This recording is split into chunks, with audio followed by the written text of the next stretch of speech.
Well, here we are for another edition of the virtual Mr. Brickmo. Today, what we need to look at and talk about is the media and the political process. And I think too often we don't consider the role that media plays. And when I talk about media, I'm talking about where we get our news, where we get our information. And it might be Twitter, and it might be Facebook, and it might be the mass media, and it might be radio. I mean, it could be all of these things. The media is broadly defined here, and what we're going to look at is the role that they play in terms of kind of filtering the message, and then also the role they can play for us as a linkage institution to connect us to our elected officials in the political process. So let's dive in. I think it's really important to really kind of go back to some of the basic assumptions about the way our representative democracy works. And, you know, the basic assumption is that democracy presupposes that tight connection, that relationship between the people and those who represent us in government. And there should be a dialogue back and forth, and there should be a movement back and forth of ideas so that the people that represent us actually know what we think, and there is that dialogue. The question, though, is really how do we reach them?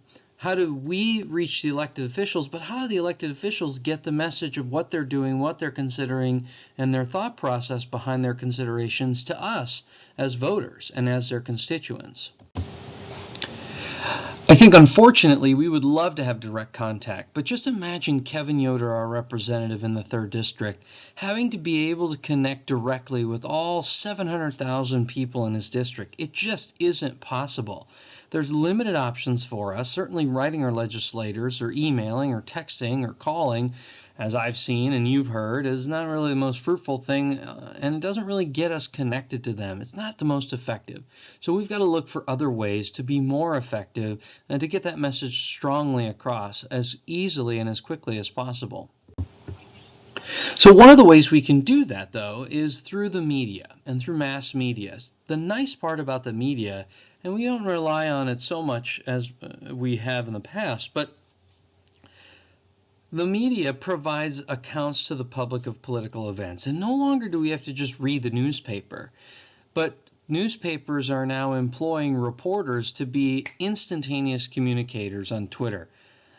Yesterday, for example, I was following the Kansas legislature on Twitter on hashtag KSLEG, hashtag Kansas legislature, and I was able to hear and listen to the debate back and forth under that hashtag about issues like the Common Core state standards or issues pertaining to education and the final bills that they're considering, right? So the media that I was following and the media people that were there in Topeka were providing accounts for me, the public, for us, all the public, in terms of the legislative process. The media then can contribute to the enactment of policy. When they say these are important things to consider, and we hear that from them not because they're telling us, but because they're covering these issues more and more and more, we start to pay attention. Plus, the media is a guard for us against the abuse of government power. They shine light on what happens in government and what's happening in our society, and they have an important role to play.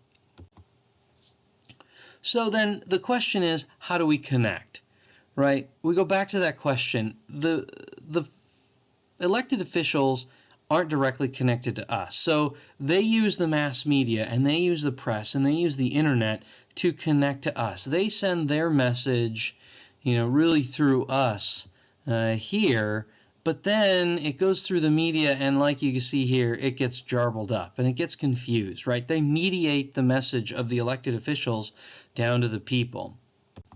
In much the same way, the media, we filter through them questions, concerns, passions, and then that media filters that message up, although sometimes it gets jarbled or it gets changed when it gets to the politicians. So again, the media mediates the message. There's a reason why it's called that. This mediated reality, though, can bring about some concerns. There's some terms that we want to make sure we understand. The media do act as gatekeepers, and this is important because they decide what message gets sent out and what message gets reported, and we have to question then, are they the most effective determiners or the most effective gatekeepers about what is being passed through them to the legislators or back to the constituents? And what comes of that sometimes is this idea of media bias.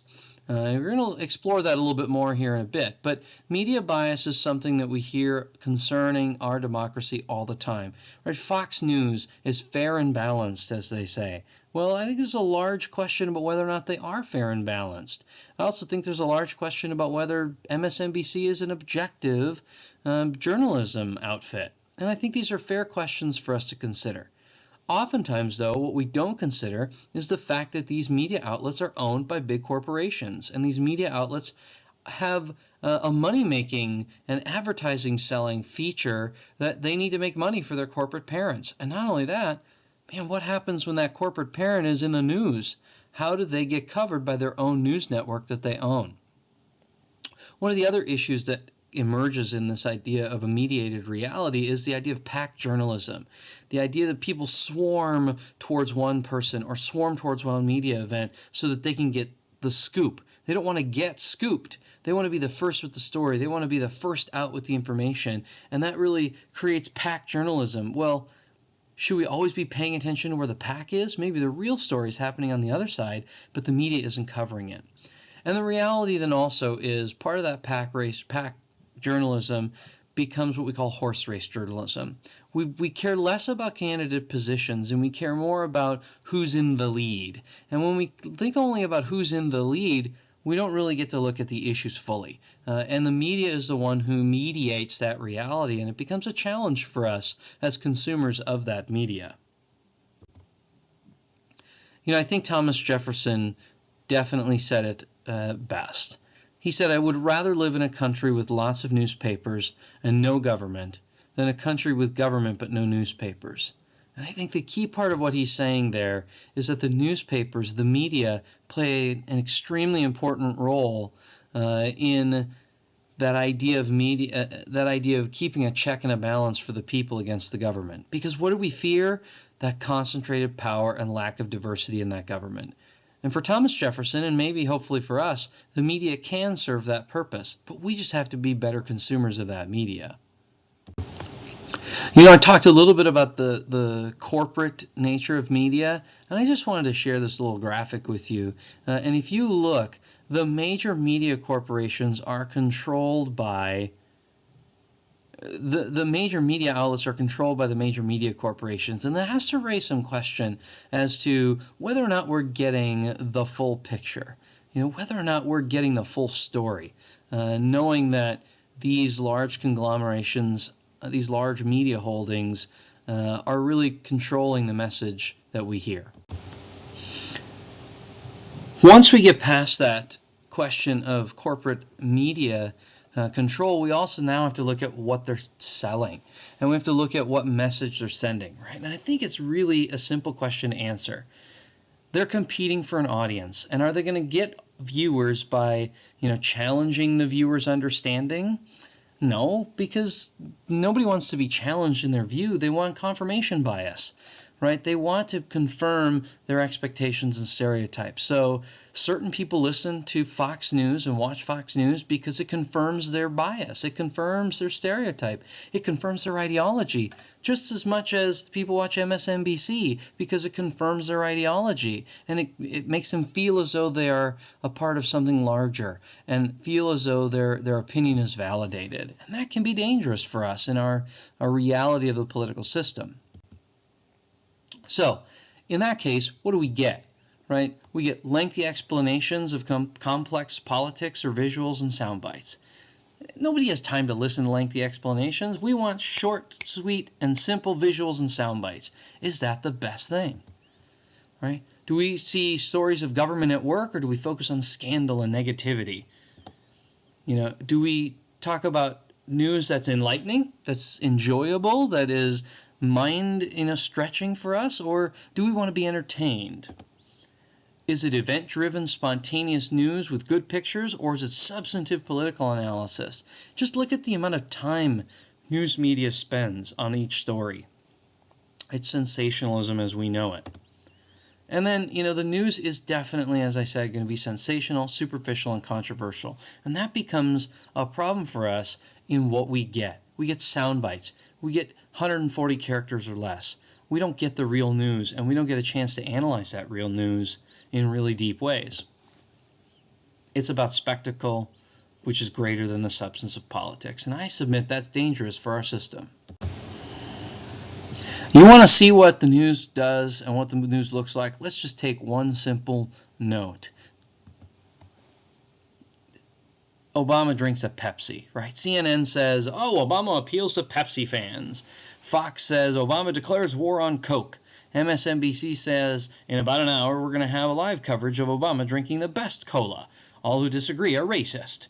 And the BBC, they're covering, the 18 killed in a U.S. drone strike in Pakistan. Now, these didn't really happen, but it gives you a sense of the role the media can play, and just by a headline or by omission of news items, that we're not really getting the full story. All we got to look to is this idea of bias, and we can see it in word choice. I just love these covers from Newsweek when they actually printed a news magazine, right? In 2012, we were looking at Barack Obama versus Mitt Romney. I mean, just look at this. Mitt Romney on the cover, and they're saying the wimp factor. Is he just too insecure to be president? I mean, then you look at Barack Obama looking all presidential. Why are Obama critics so dumb?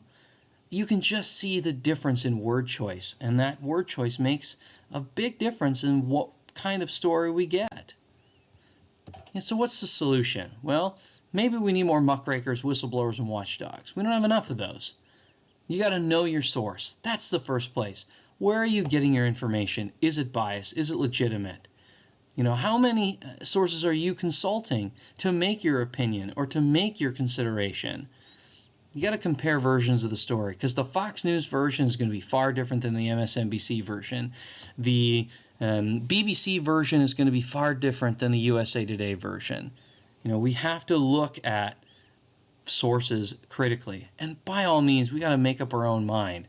So now you get to do a little analysis and a little intervention